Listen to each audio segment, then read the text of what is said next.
Então, durante o desenvolver da lição, nós vamos estudar mais detalhes sobre a oração. Então, nós vamos ver que Jesus diz aqui de uma oração particular. Uma oração aqui, ele primeiro fala, entra no teu quarto, né? Aí você vai falar com o teu pai em secreto. Então, ele vai dar agora as coordenadas de uma oração. Ele não está dizendo, você repete isso aqui. Não, primeiro ele já diz, não use de vãs repetições. Então não fique com a oração pronta, escrita, né? Eu vou orar isso aqui e tal. Não. Oração você vai conversar com Deus. Agora, existe o quê? Regras para se orar. Não é de qualquer maneira também. Então Jesus vai ensinar isso aí.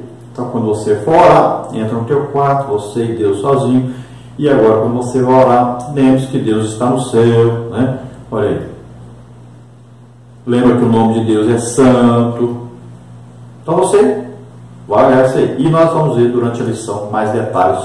Então a introdução da lição diz assim: a oração do Pai Nosso, conhecida também como oração dominical do latim Dominus, Senhor, portanto a oração do Senhor, é um dos textos mais conhecidos da Bíblia. Pessoas de todas as idades e dos diversos ramos do cristianismo conhecem pelo menos as primeiras palavras desta oração. Muitos livros, poesias e hinos sobre o tema já foram produzidos ao longo da história. Lutero escreveu um comentário sobre o Pai Nosso, juntamente com os 10 mandamentos e o credo do apóstolo no seu Catecismo Menor, em 1529. Isso por si só mostra a importância dessa oração no cristianismo. Então a oração denominada Pai Nosso, né, denominada assim o quê? Pelos católicos romanos, né? E nós mesmos deveríamos chamar diferente, né? Então a oração que Jesus nos ensinou, a oração que nós fazemos a Deus Pai, né? E nós devemos sempre nos lembrar, aqui é o que Jesus ensina como orar, não é o que orar. Quando a oração é repetitiva, ela é o quê? É uma reza, não é uma oração. Por isso Jesus, quando foi ensinar aos discípulos sobre oração, ele já disse logo, quando vocês forem orar, não usem que vãs repetições, como fazem o quê? Os gentios que não conhecem a Deus. Ou seja, como fazem os idólatras, como estão rezando para uma imagem, então eles ficam repetindo a mesma coisa sempre, né? A gente chama de ladainha, né? Olha, vê que eles têm várias orações escritas, prontinhas. E aí eles ficam repetindo aquilo ali. São coisas mesmo que você fala assim, isso é um absurdo, mas é o que fazem. Então, se você for nas outras religiões, mesma coisa. O hinduísmo, né? Budismo, islamismo, tudo tem as suas orações prontas, que a pessoa vai repetir. Tem sentido nenhum fazer isso, né? A pessoa, a partir do momento que ela decora isso aí, ela faz aquela oração, repete aquilo ali, mas ela não sabe nem o que está falando mais, não tem mais sentido nenhum para ela, apenas repete. É um repetir sempre. Não é conversar com Deus, é repetir uma coisa que está escrita, que ela decorou, apenas isso. Por isso mesmo Jesus disse, Pai Nosso. Então vamos falar o quê? Com o nosso Pai. Falar com o Pai. Oração é falar com o nosso Pai. Olha aí a intimidade. Pai é íntimo. Entra no nosso quarto, nós entramos no quarto dele, né? Sabe os nossos segredos. É coisa íntima. E nós vamos ver que no Novo Testamento até diz paizinho. Aquele modo, aquele tratamento de um filho com o seu pai. Aquele filho que é mais íntimo do seu pai. Chega a ser tão íntimo que diz paizinho, né? É uma comunhão, uma intimidade. Então a oração é isso. Aí essa oração é usada muito em ecumenismo, né? Que era a reunião de religiões que muitas delas dizem que são evangélicas. E aí se unem lá com essas religiões idólatras, a maioria ainda coloca o Papa como líder, por incrível que pareça. Diz que é evangélica e aceita a liderança de um idólatra. Veja só. Então são ecumênicos, né, que nós chamamos aí. Então esses gostam muito dessa oração e nas festas, né? Nas reuniões de empresas, essas coisas todas que acontecem públicas, as pessoas dizem, vamos fazer aí uma oração, vamos rezar o Pai Nosso. E aí vai lá todo mundo repetir aquela ladainha de sempre, repete isso aqui. Mas veja bem que a própria Bíblia, a oração Pai Nosso, não é repetida. Pode ver que no Evangelho de Mateus é de um jeito, no Evangelho de Lucas é de outro jeito. Nem na Bíblia é repetida, mas as pessoas gostam de repetir isso aí. Aí dizem que estão orando a mesma oração, que são unidos, mas não tem como o crente se unir com idólatra. Não tem jeito, com macumbeiro, feiticeiro. Não pode, não existe isso. Não existe comunhão entre luz e trevas. Não tem, não pode haver. Então você, crente, evangélico, quando surgir isso aí, você vai fazer o quê? Ore baixinho, ore, fale com Deus. Vamos então nessa lição, seguintes tópicos e subtópicos. Tópico 1, a oração. Subtópico 1, definição. Subtópico 2, exemplos bíblicos. Subtópico 3, Jesus e a prática da oração. No tópico 2, nós vamos ver a oração no Sermão do Monte. Subtópico 1, oração nas praças e nas sinagogas. Subtópico 2, oração em secreto. Subtópico 3, as vãs repetições. Subtópico 4, entendendo o ensino de Jesus. Tópico 3, o Pai Nosso. Subtópico 1, o nosso Deus. Subtópico 2, as nossas necessidades. Subtópico 3, o livramento dos perigos. Então, tópico número 1, oração. A oração é a alma do cristianismo e expressa a nossa total dependência de Deus. Ela é tão antiga quanto a humanidade. E o próprio Jesus se dedicava à oração particular e secreta. Sendo ele Deus, vivia em oração contínua. Que exemplo! O que não diremos nós com respeito à oração? Então, só ora quem tem o quê? Dependência de Deus. Sente o quê? A necessidade de falar, de conversar com Deus. E em tudo ele depende de Deus. Ele acredita que Deus está o quê? No controle de todas as coisas. Aí você faz o quê?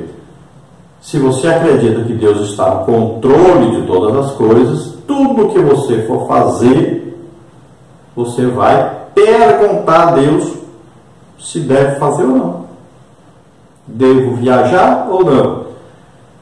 Esta roupa te agrada ou não? Este hino que eu vou cantar te agrada ou não? Devo comprar aquela casa ou não? Devo comprar esse carro ou não? Então você vive em constante dependência de Deus. E se você vive assim, você sempre está orando. Vou comer. Me lembro rapidamente. Olha, eu tenho que agradecer a Deus pela comida. Vou viajar. Oro a Deus pedindo ajuda, proteção. Cheguei. Agradeço a Deus pela viagem. Então sempre a pessoa está o quê? Orando. Então Jesus orava tanto secretamente, né, em particular, como orava publicamente também. Jesus orou também em várias posições. Jesus orou sentado, ajoelhado, de pé, não é? Andando, parado. Veja bem, nós vamos ver vários exemplos de oração de Jesus. Então, se Jesus é o nosso exemplo, se nós somos imitadores de Jesus, então devemos orar. Subtópico 1, definição. A declaração de fé das Assembleias de Deus define a oração como o ato consciente pelo qual a pessoa dirige-se a Deus para se comunicar com Ele e buscar a sua ajuda por meio de palavra ou pensamento. A oração é central para a vida cristã. A fé cristã não prescreve local, dia da semana, horário ou postura de pé, sentado ou ajoelhado para fazer orações. O ensino cristão é orar sem cessar. 1 Tessalonicenses 5,17. Não há problema para quem deseja orar em pé. Primeiro livro de Samuel 1, 9 e 10. Prostrado em terra, Neemias 8,6. De joelhos, 1 de Reis 8,54. A postura física não importa. O importante é a posição espiritual diante de Deus. É orar com sinceridade e estar em comunhão com o Senhor Jesus. Veja bem, orar é falar, conversar. Não se esqueça isso. Tem muita gente que, por exemplo, chega na igreja, se ajoelha lá e fica com a boca fechada, pensando. Isso não é orar. Isso é pensar. E quando a Bíblia fala orar no Espírito, é letra maiúscula. Olha aí, Judas, orando no Espírito Santo. Então, quando a Bíblia fala orar no Espírito, Paulo diz, nós somos edificados quando oramos no Espírito. Oramos o quê? Em línguas. Aí é outra coisa. É a oração mais perfeita. Então, não é orar em pensamento que é orar em Espírito. Se fosse letra minúscula, ainda poderia até ser entendido isso, né? A oração silenciosa, não tem isso na Bíblia. Jesus diz que quando orar, vai ser assim, você vai falar com Deus. Jesus falava com Deus quando orava. Ele não pensava, ele falava. Então a oração é conversar com Deus, é falar. Tome cuidado com isso, porque tem muita gente com a vida prejudicada por causa disso. É igual a Bíblia. A Bíblia você não lê com pensamento, você lê falando. A fé vem pelo ouvir, não é pelo pensar, não é pelo ler, leitura silenciosa. É ler falando. Então tem muita coisa que você precisa prestar atenção. Então a Bíblia diz que a oração é conversar com Deus. Então fale com Deus. E a Bíblia diz que leitura, então, da Bíblia é o quê? Você lê falando para você ouvir a palavra de Deus. Isso vai gerar fé, vai aumentar a sua fé. Por isso mesmo nós devemos congregar. Porque na igreja você ouve a palavra de Deus. Na igreja também você ora, conversa com Deus. É claro que em casa a mais importante é você e Deus só. E você fala com Deus. Se tem coisa que você não pode falar, você pode pensar e falar em línguas. Esta é a oração em línguas. O Espírito Santo vai falar aquilo que você está pensando. Se ninguém pode ouvir, entender o que você está falando. Por isso, já deu Deus para nós essa capacitação de orarmos em línguas. Você pode orar, você vai pensando, vai falando, o Espírito Santo vai transmitindo na sua oração perfeitamente, e você pode falar, nem o diabo consegue entender o que você está falando, muito menos as pessoas que estão à sua volta. Então você pode orar no seu quarto, pode orar em família, aí, na sua sala, na sua cozinha, né? Na hora de comer, na hora de dormir. Você pode orar na igreja, coletivamente. Você pode orar na rua, se for preciso orar, né? Você está fazendo um culto na rua e tal. Pode orar. Você encontra com uma pessoa que está doente, está na rua, pode orar por ela. Você vai na casa visitar alguém, pode orar pela pessoa. Está no seu trabalho, pode orar por alguém. Está lá no seu colégio, pode orar por alguém. Então, todo lugar, não importa qual lugar, você pode orar, deve orar. Posição, nós vamos ver na Bíblia aí vários tipos de oração. Pessoa em pé, pessoa... Elias orou, botou a cabeça entre os pés, né? Vamos ver o rei Ezequias, por exemplo, orando, deitado na cama, virou para a parede, né? Vamos ver aí Jesus orando também na rua, olha lá. Chegou na frente do túmulo de Lázaro e orou, cheio de gente ali, né? Estava lá no meio do cemitério. Então não importa o local, não importa a sua posição. Agora, vamos ver Jesus orando de joelhos, lá no Getsemane, né? Vamos ver Paulo dizendo que se colocava de joelhos perante Deus. Então é uma posição de submissão, mas não é posição. Você não vai fazer a oração para que você... Vou fazer uma oração para que eu sofra dor no corpo, né? Aí eu vou botar aqui uns caroços de milho e vou ajoelhar em cima. Não existe isso. Pode botar uma almofadinha se você vai passar aí 1 hora, 2 horas, 3 horas orando. Pode colocar uma almofadinha aí para você orar, joelho em cima da almofadinha. Tá? Então não se preocupe com isso não. Então a oração mais assim, de posição de humildade, é essa oração de joelhos. Mas se você não pode ficar de joelho, pode orar de outra maneira, não tem problema. Deus recebe do mesmo jeito. O importante é a sua intenção, é a sua intimidade com Deus. Então você vai fazer vários tipos de oração. E nós vamos ver que existem vários tipos de oração. Não é só pedir. Então o importante não é só a postura do corpo, mas a postura da alma, do espírito, né? É o desejo de comunhão com Deus, o desejo aí de confiar a Deus os nossos segredos e acreditar que Ele pode solucionar os nossos problemas.